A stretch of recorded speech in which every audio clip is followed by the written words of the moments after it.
Hi guys, this is Leffen. I'm here with TSM to do a video on my top 5 career moments. This isn't necessarily, like top 5 biggest wins, most prize money, but rather 5 moments that I really felt were important to me and that I really want to talk about. So it's basically gonna be me, nerding out, talking about what went through my head, why did I do this, what was the story around this, how did I feel after, what did I do in my career, and so on. So yeah, I hope you enjoy. So EVO, it's the biggest fighting game tournament of all time. It has so many big games, and I think a lot of people actually expected this to be #1. And I think objectively on my resume, it's probably the #1 achievement. It's maybe the ones sponsors like, it's the one that everyone can appreciate. It's not the world championships of Melee, but it's part of the Olympics, right? There's so many fighting games that display at EVO, hold one every year, and even just being there for a game took a long story, right? Smash was never really, in the modern age, it's never been an EVO. It was back in the day, like 2007, but the way to get to EVO for us was a really, really long road. So Smash wasn't a part of it, right? But what ended up happening was that they hosted a donation drive for cancer research, I believe, that the community that donated the most amount of money towards their game, or like for their game, towards this research fund, they would win a spot at the mainline EVO. And this was back in 2014, and the biggest competitor back then was Skullgirls. So it was Smash and Skullgirls, and then I think Super Turbo. Smash community banded together knowing that this was a big opportunity, and it's kind of what started this modern era of like Melee, where it actually got big organizations such as TSM into it, Cloud9, all these big organizations, and what led me to be able to do it full time. So EVO is a tournament in Smash with a lot of history. EVO's always been a tournament that I've, had my personal gripes with. It was the biggest and greatest, but, it's always had, where every other tournament was best of 5 early.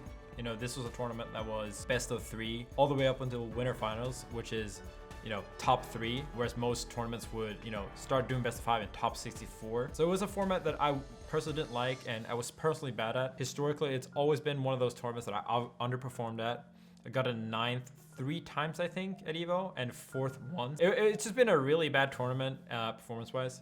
And, in the beginning, I think I hated it kind of for that. And I still have gripes with the way it's run, but I think I let it get to me too much. So going into this EVO, I was thinking to myself, I need to stop, caring so much about what it should be and kind of accept the tournament for what it is. I really try to work on my mental game to make sure that I can perform the best of this tournament. This was also the same year that I played Dragon Ball and I picked up a new game, not focused as much on Melee. And strangely enough, it turned out to be, the year that at EVO I was playing my absolute best. I was down the first game against Hungrybox, beginning of top 8, but outside of that, I had beaten everyone pretty convincingly. Now, my opponent, Armada, right? He had gone through, his actual first loss to a person outside of the top 6 for like so many years. Like it's been, I think at this point 8 years or something since he last got upsetted, and this happened earlier in his tournament. And I know, I was good friends with him. We practiced before this tournament. I knew that it didn't hurt him, but like it shook him, right? He actually ended up making the long run back after losing early all the way up until grand finals. A really interesting thing that we both ended up in grand finals playing each other after we had boot camp and practice for 2 weeks against all these Americans. Yeah, so first off, you'll see here that we start off Fox Dittos. It's a matchup that I've known to be really good at. Armada actually used to play Peach back in the day, and he ended up swapping to Fox because I got so good at the Peach matchup. We'll actually end up talking more about that later, but I was just playing on fire. Ended up taking the first game with a 3 stock, really dominant. I was just completely, in the zone, not dropping, I wouldn't say I wasn't dropping anything, but I was playing incredibly well given the high pressure and the circumstances. So he ended up getting a little bit weird kill there. It wasn't that he was playing bad, but I was sure that I couldn't let him get anything started because Fox it's so fast paced. There's so much happening. The big thing about it really is that even if you're the best player in the world, if you get on the wrong side of the momentum, you can't really expect to win. So I knew that, this is not actually that close of a set or even that close of matches if you look at the stock count. But momentum-wise, I knew that it was at any time it could change. At any moment, things could, start going bad.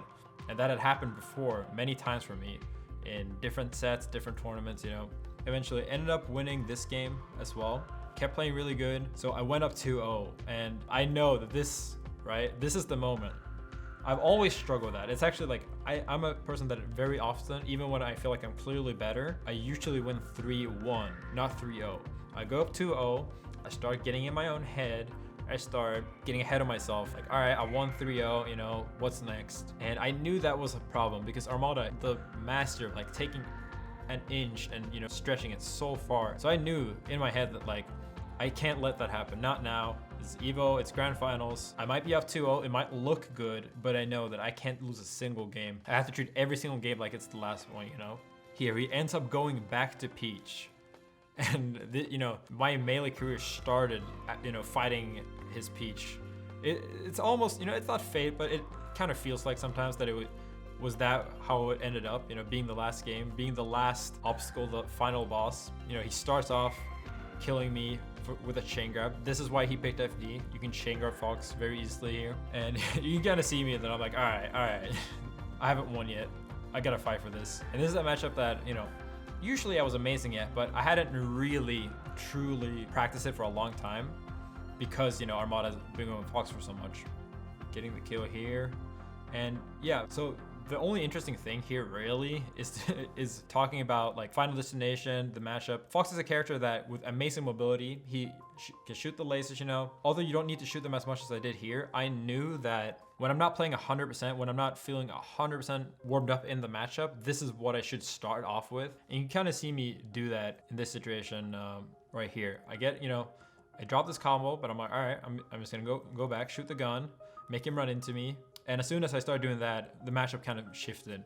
He got a little bit impatient. I knew since playing Armada so many times, right, that he has a slight tendency towards shielding when it comes down at high percents. So run up, call it out, and grab him. And this is, you know, something that I've personally been bad at. A lot of people used to make fun of me for, at high percents, I would just randomly up smash because, you know, I just wanted the kill. And what's up smash biggest problem, right? Like it can be shielded and you can die. You can die from even at 0 if someone shields your up smash. I know it's one stock left, right? Like your mind is going crazy. Armada, he's stealing himself, takes a bit, composes himself. It is so hard to keep things together. You're thinking about the trophy. You're thinking, what will people say when I win? What will happen? You know, I finally did it. You're thinking about everything that you shouldn't think about. That's just human nature, I think. But somehow I was still able to have those thoughts and still keep it together. Because I really think that's what it's about. When you're on the biggest stage, it's not that people don't get nervous after a long time. I think you eventually just learn to, despite being nervous, you keep it together as well as you can. And this whole myth of like, well, it's the biggest stage, so you play the best you ever had, I think is a little bit of a myth. It's really, you know, sometimes you can achieve that, but the far majority, what wins you the tournaments is just things are going crazy. Can you keep it together? Can you play your usual self despite everything being against you? Everything kind of telling you you shouldn't play yourself because things are going crazy. So here, right? I know I'm one hit away.